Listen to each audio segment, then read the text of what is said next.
So let's talk about some high school recruiting because there's been some movements within the top 10 that we got to get into. So let's start at the top, right? Because that's the most intriguing. Alabama has passed Ohio State for number 1 class. Now, Ohio State still maintains highest average recruit ranking, right? 24/7 Sports Composite and 24/7 Sports' own ranking system rates their players basically on a system of 0 to 1. Anywhere in between there is their ranking, and on their average ranking, they actually go through the percent. So right now, Alabama sits at a 93.85. They're actually third in the nation. Number 1 is Ohio State. Number 2 is Clemson at a 94.10. Ohio State has a 94.63.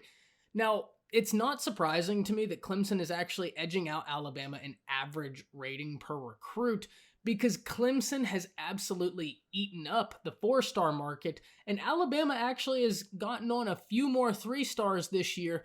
They have 6 3-stars. Now, I know that you're thinking that sounds like a lot, but they've actually picked out 3-stars this year that they believe will be moving up the rankings. Devontae Smith, right? That's a guy that we can watch out for because he could very easily finish in the recruiting as a 4-star prospect. I don't think anybody in the nation bats an eye at that. Another one, Tim Keenan from Alabama. He's a guy that could very well move into a top 300. He is just outside of it, 361, but Bama is very high on him. Look for him to maybe finish up in the top 300. That would be a very hard order. But given the fact that he is in an area where they are playing football, he does have the ability to move up to a 4-star prospect, which would really be a solid for that Alabama recruiting class. But it's nuts that Clemson has that high of an average rating, and they're the 5th best class in the nation. That's just showing you how ridiculous these top classes are. So Alabama leapfrogs Ohio State with the recent commitment of the tight end they got. Alabama just picked up a commitment from Robbie Outs, a tight end, which was a super big position of need for them in this class. Really the last thing I think that they should probably go after, and we've talked about it, I think that the pickup of Jaquinski McKinstry is a must to the staff. They lost out on Justin Ross a few years ago, the number 1 player in their state, and you really can't afford to lose out on Jaquinski McKinstry, especially in a year where Patrick Surtain is probably going to go to the draft. I don't see why he wouldn't. He'll probably be a late first rounder to mid first rounder, depending on the year he has. Now, that being said, Bama has some depth that is really developed and has really impressed, specifically 2 freshmen, one of which we've talked about on this channel. We talked about it before any information, before any camps started. I had a freshman name for y'all that I thought would work his way up into significant playing time, and he's worked his way up to being a possible starter, and that is Brian Branch. I said in the video that the kid can do it all. He is freakishly athletic. He is going to be an instant impact player if he gets the chance. But don't sleep on Malachi Moore. He looks to be a guy to have rotation as well. So we're getting a little bit off topic, but just know that Bama is still in the running for some 5-stars, as is Ohio State. I say all of that talking about Bama and then saying Ohio State's still in the running for a lot of 5-stars because they already own the 5-star market, right? They each have 4. That's basically a quarter of all the 5-stars in the nation committed to 2 institutions. That's crazy. So I think that the race for number 1 is over, right? And if you had to ask me right now, and if I was a betting man, unfortunately I am, put a book in it. The race for the number 1 recruiting class in the nation is over, and it is between Ohio State, Alabama. Now, there's one team that there's been getting some spark in the media about keeping it interesting, and then there's one team I think is kind of getting a little disrespected, although it doesn't show it in the recruiting rankings. It's just the national media hasn't given them the love that I think they deserve, or maybe I've just missed out on it. If I have, fair, drop a comment down below, let me know. So the team that I think could challenge Bama and Ohio State for number 1 or 2, I don't think it's likely, but LSU. LSU just had a big recruiting weekend. They had a lot of guys on campus, similar to what OU did. And hey, look, hats off to you. If your recruits can organize it, why not? I think that, ingenuity will win at the end of the day. So I think that stuff like this, as long as it's all on the up and up and we know it's up, it's all good. Don't have a problem with it. But number 1 recruit in the nation was there, and he was very impressed. He has expressed interest in joining buddy Mason Smith at college. Now, I don't know how likely that is. LSU fans, You know, we kind of hear that a lot, that I want to go with my buddy, and very rarely does it happen, specifically with these big 5-star guys, because they just have so much opportunity elsewhere.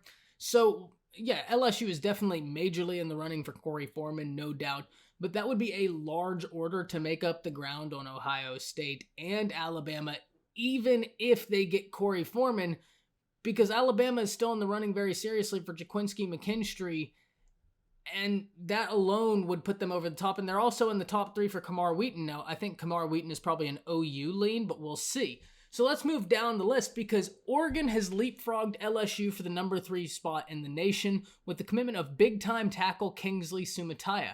Now, any other year, this guy's a top 5 tackle. It just so happens this year there are 5 offensive tackles that are 5 stars.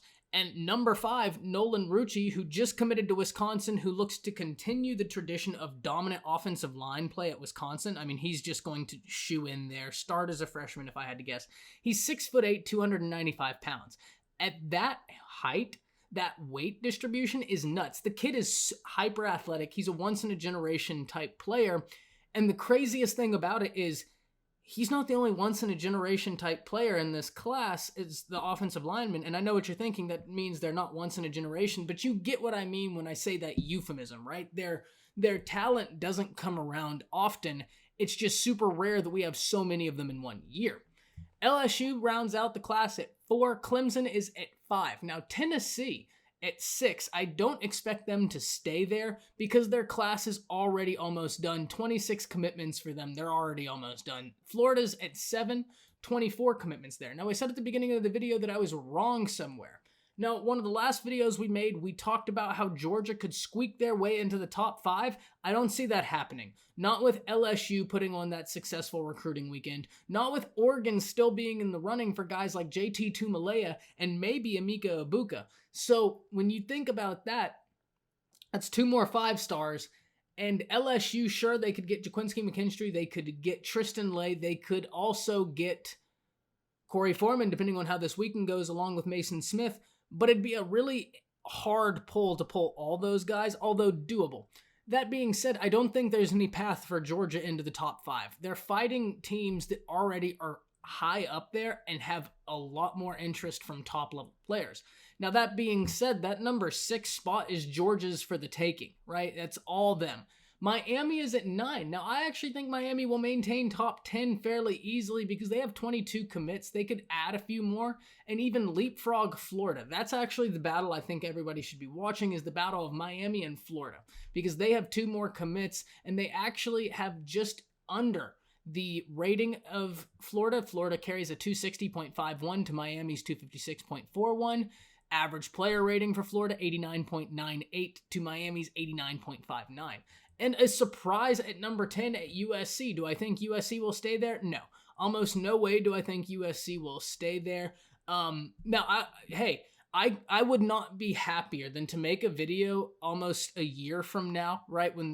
6 months from now, when everything's shoot in, saying I was wrong about USC being in the top 10, because they're a historic program and college football is better when USC is better. But unfortunately, I don't think that they are going to be able to shoe in a top 10 class.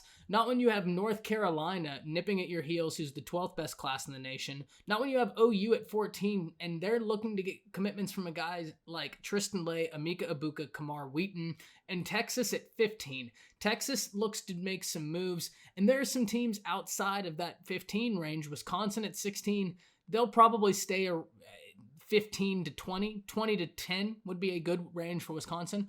Auburn's at 18, right? That's a team, look to move up, because that right there is pretty crazily pathetic. Auburn, you cannot be at 18 and try and succeed in the SEC. You're just not going to do it. You're behind A&M.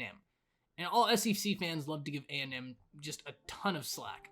So that's going to do it for this video. We got a lot of movements within the top 10 of college football recruiting, and it's going to be an awesome year for recruiting. That being said, stay tuned, because we're going to be talking about a quarterback lab